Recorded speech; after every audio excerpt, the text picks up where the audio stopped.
Observe the figure.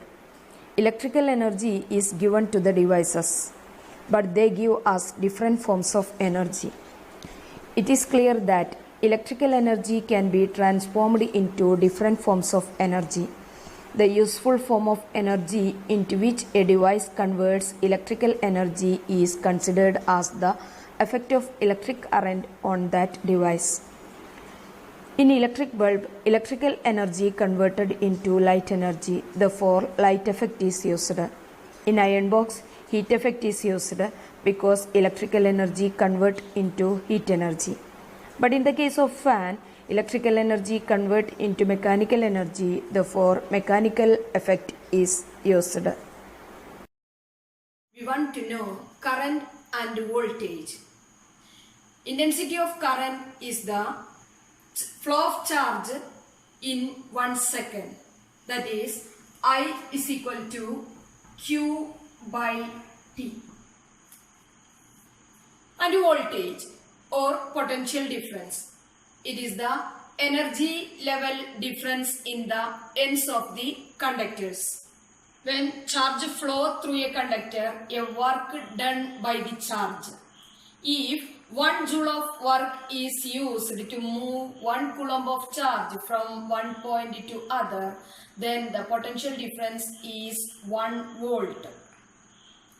If W joule of work is used, 1 coulomb of charge from one point to other, then the potential difference is V.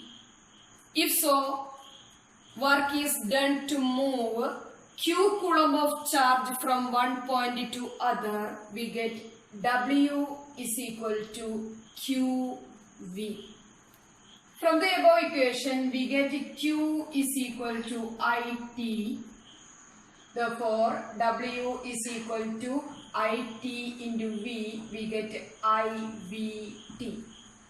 This is the work done to move a charge Q coulomb from one point to other.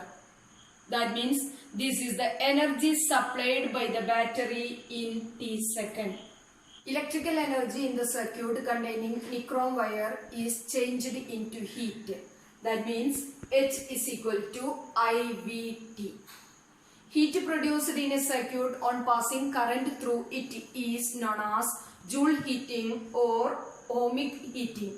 Nichrome wire alone become red hot due to high resistance. That means, according to Ohm's law, R is equal to V by I. From this, V is equal to IR.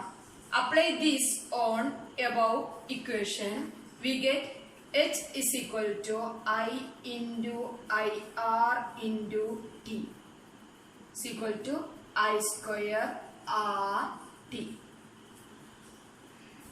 So this we can understand that intensity of current, resistance of the conductor and time are the factors influencing heat energy produced in a conductor when current passing through it. And heat energy produced in a conductor when current passing through it is directly proportional to square of the intensity of current, resistance of the conductor and time. This is known as Joule's law. We have another equation from Ohm's law. I is equal to V by R. I is equal to V by R. Apply this on the H is equal to I square RT. We get H is equal to I square. I replaced by V by R. Therefore, I square V square by R square into R into T. R get cancelled. Remaining V square T by R. That is H is equal to V square T by R. We get 3 equations. H is equal to IVT, H is equal to I square RT, H is equal to V square T by R.